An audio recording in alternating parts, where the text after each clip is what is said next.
akka ummata Oromoo waa gochuu danda'u hunda akka ummanni Oromoo guutuun waan kanatti hirmaatee keessattuu warri biyya faranjii jirtan dhiibbaa gootanii shiftoota biyya faranjii keessa ta'anii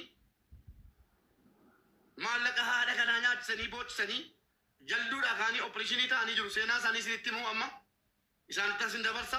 Jalduudha kaanii baadiyyaa jalduutii kaanii farda yaabbatanii magaalaa deemanii magaalaa irraa immoo kunoo amma Finfinnee keessatti argamu.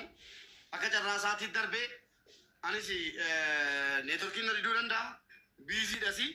Kanaaf anaan malaa eebisinii fidee isinillee galgala kana argamtu.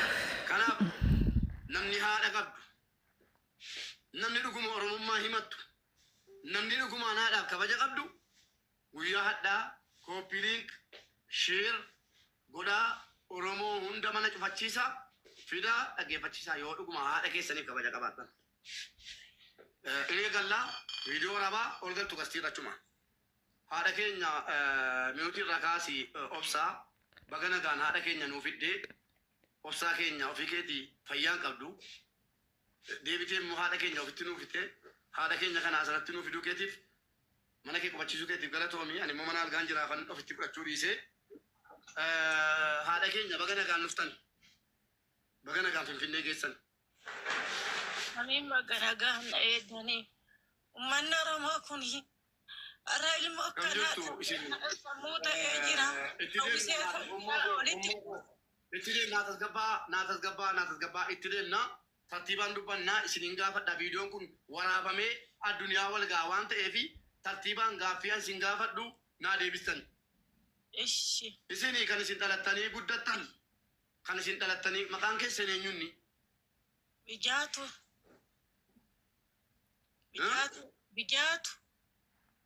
Sadiq laayif goolii rukutii baadiyyaa na qabu. Ijaatu ayyee dhalattuu naannoo kamiiti isin? Dhalattuu naannoo kamiiti? Dhalattuu qoricha dheeraa aanaa jaldu. Hayyee mucaan keessan bara meeqaati ka duuteetti jedhamee isinitti himame? Ani bara isaan Ana moo sammuu isa qabe artistii tufa? Isaan qabe moo ana qabe neetworkiin? ani sammuun kiyya likkiin jiru. Erga gaafa micayyoon koo duuteti imimmaan koo cobsuu malee arra nan dhufa boru nan dhufa ummanni Oromoo maaloo qabiyyee walitti guuraniif kana siifana qabaa sanaan jedhe. Ummaa koo dhiifamaa wajjin inni mattu waan garaa keessanii himadhaan siniin jedha. Hagasitti naa obsaa namni illee dhufu Oromoon danuu isiniif dhufu warra jala jirtan gitti kennuu dandeessanu baadiyyaa mana naa kaasa. Namni danuu dhufuun barbaadan.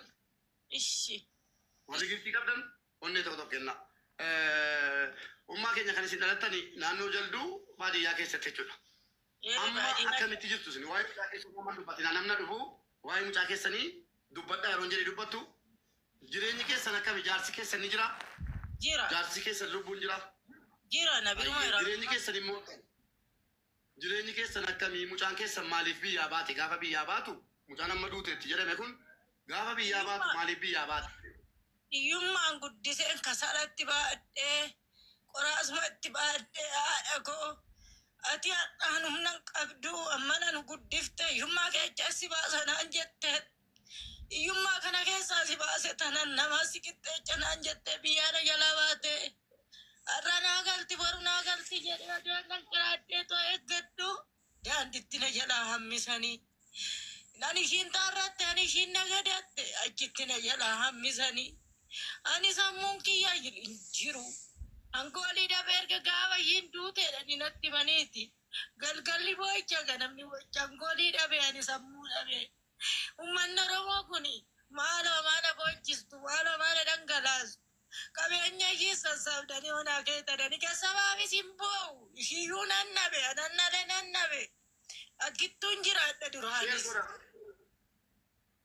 Duraanis akkittuun. Ummaa biyya ilmoo keessan dhabdaniittu sida ilmaan Oromoo dubartoota biyya duniyaarra jirantu ilmoo keessanii an Mubaarak Musammaan jedhama. Dhimma ilmoo keessanii akkam fuudhee olii gad deemaa ture akkan irraa dubbataa ture tarii quba qabdu ta'a gaafa jalqabaa booda kanarra immoo siifanii fi obboleettii keenya kantiyyuu itti fufe hawwineeti.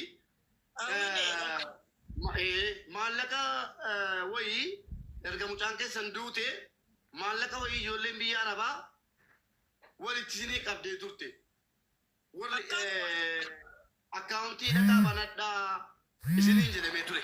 Akkaawuntii dhaqaa banadhaa maallaqni galeera himadhaa. Har'a dhaqii ilaali naan jedhu boruu dhaqii ilaali naan jedhu buukii baafadhe dhanii anan hin baafanne buukii baafadhe dhaqee mana baankii waan naqe homtuu har'a soon naqe homtuu ijoolleen immoo isiin galle naan jette walitti sii qabne ittiin yaallami kaan immoo ittiin hawultii obboleetti keenya kanarratti hawultii godhi banaa jalaan teechisiin naan jechaa jiru. Har'a soon naqe sanuma boru soon naqe sanuma dhaqee tanan dhabaa. Imimmaan koo cobseen ka'eetti dhiisa galaa. Humnaan qabu kana biraan na dhukkubaa birishinii ta'een jira. Maqaa siifanii fi maqaa hawwineetaan birishinii sanuu ta'e na gargaaranii. Daa'imni kun imimmaan koo isaan irrattaan cobsee isaan irrattaan irifii argadhe. Sammuun koo amma sanuu ishii yaadinii nu yaadinaan jechaadhu na gargaaraa jiru. Balaa isaaniitiifan sammuun kiyya dhaabate amma onaadha. Ano doon du'ees namsiinuu nama dhadhu ilmoo akkasiitu nan dhabe. Anoo doon bakka ishiisan ga'e garaan koo gadi ciisa. Ammas birishinii ta'i. Ammas irratti takka'ee jira naan jechaa jiru. Dhimmaayya tokkichaan amma sagartani bakka keen jira kunoo waan argitan waan kaartii mana yaalattis fudhadhee sana farkaa qaba jira. Ammas birishinii ta'inaan jechaa jiru. Har'a natti taphatu boruu natti taphatu meediyaa gubbaarraa bo'uun koo namne biyyi natti kolfuun koo namne ilmoo koo sabe maallaqa ilmoo kootii walitti qabame kana maalin godhu haadha hormaatii kennuuf maali silaami ilmoo kiyya kana walitti qabanii maalin godhuu na dhoowwata. Maalin godha garuu kun ganduu na gargaaraa jira. Assaatuu na gargaaraa jira. Anishii maallaqa ishee walitti qaban haqa ishee an ittiin walitti qaban kana maalin godhu. Deebiiti immoo dafqa ishiin dafqite 100,000 amirattee warqitu tulluu waamii kuni. Daara ishii keessaa guurtetti. Daara wayyoo qabu keessaa fudhatte silaa kaateen an himtu kaateen dubbattu qabanni koo ammana dhufe hin jettu ishii silaa ukkaamamte anafe waaqatti naa gadha ummanni Oromoo anna bira ga'e anna bira hin ga'in immoo ani kafana ishiisan guuran taabota hundatti ayyaana hundatti dhaqeetoo kennadha. Maalin gooti keessaa naxalaa ishii keessaa hambifatte carqii uffataan kanii keessaa guurratte uffata isaan duratti isaan uffadheen jiraanne seenaa ishiin na boochise ummanni Oromoo silaa na gargaara maala ummanni Oromoo maaliifi na gargaara ani isinitti of kenne jedhee odoon itti boo'u maallaqa bijoo kiyyaa guuranii maa nama biraatii dabarsu. Maaliif? Video kan taane warri gastiiratan ifama wajjin video na baha faariyaalii wanta jeesu nama gastiira taa'ee video baane hojii hojjetataa gastiira naa taa'u video baa ta'a haadha qabdanii haadha kana Oromoon haadha dhukkufattu opereeshinii taate fardaan magaalaa keessaa gara jadduu deemtee jadduurraa Finfinnee kan isiin dhufteef neetworkiin hin jiru. Oromoo sagalee naa ta'a isiniin jedhaa jirti. Maallaqa mucaan sii dafqite tokko maallaqa ilmoo sii dhabde haati kun maallaqa sii dhabaa ilmoo sii dhabaa jiraa dhabde deebitee immoo maallaqa mucaadhaa haadhaa walitti qabame dhabde. Namni kun nama beekamaadha. Nama Jarmanii keessa jiraataa jirudha. Isinii galee footoo isaa isinii mul'ifna. Oromoon guutuun dhugumatti haadhaaf kabaja qabdu yoo ta'e sheek godhaa fi Finfinneedhaa ka'anii dhufanii waan ta'e baadiyyaadhaa ka'anii kan isaan dhufan uummata Oromootiin wal na agarsiisi jedhaniitu waan nama gaddisiisu buukii dhaqii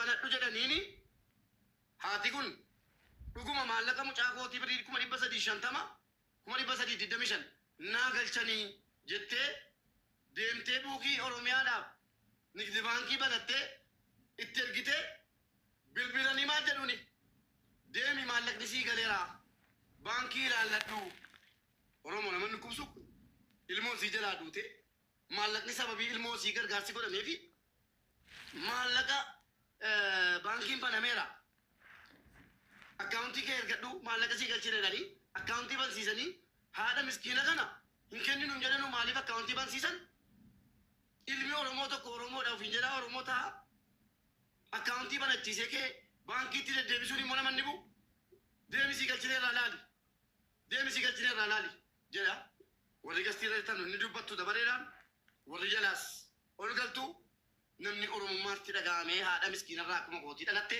sitti dhaga'amu haadha karaa sagalee akka ta'an isin gaafadha. Artistitu faa dubbadhu maal jedha? Xinnoo sin dhageeffachuu jaaladha maaliif adeemsuma waan kanaatillee amma siifaffaa as keessa jira waan taateef baay'ee dubbadde xiqqoo qeeqa biraan irratti ka'uu danda'a waan taateef. Ifan dubbadhu.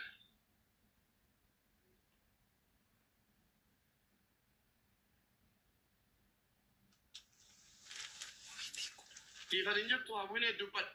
Warri kaan immoo sheerii walii godhaa. Obsaa viidiyoon cufin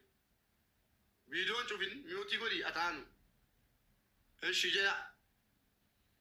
Siifan dubbachuu dandeesse dubbachuu dandeenye obsineet dhimma maallaqichaa dubbadha. Hawwineetiin ibsita moo ibsu?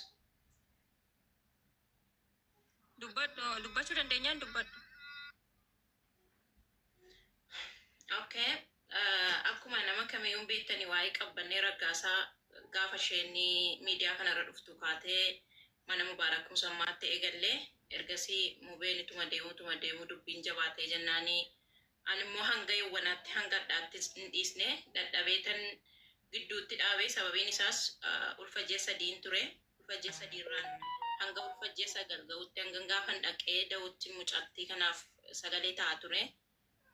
Kaameeraa duuba teessee waan hin taane dalagdootti jiru jedhanuufi ani waan ulfateeffanis ni jechuu barbaada. Itti aansuun immoo maallaqa harmee keenya. Uummanni kun eessatti girgirta? Haadha asirra teessee bo'aa jirtu eessatti girgirtu? Osoo haadha keessan taatee keessattuu shamarran biyya Arabaa keessa jirtan ta'a ijoollee shamarran biyya Arabaatii sheer godhaa. Haadha keessanii haati qabbannee haadha keessanii. Kan duute ijoollee biyya Arabaati. Ijoollee biyya Arabaa tokko dhumurra bakka biraatti shan dhumuu na wayya. Dhageessanii dhugaan sin itti himaan. Ana qabsaa'aa caalu biyya lafaarra jiru shamarran biyya Arabaati.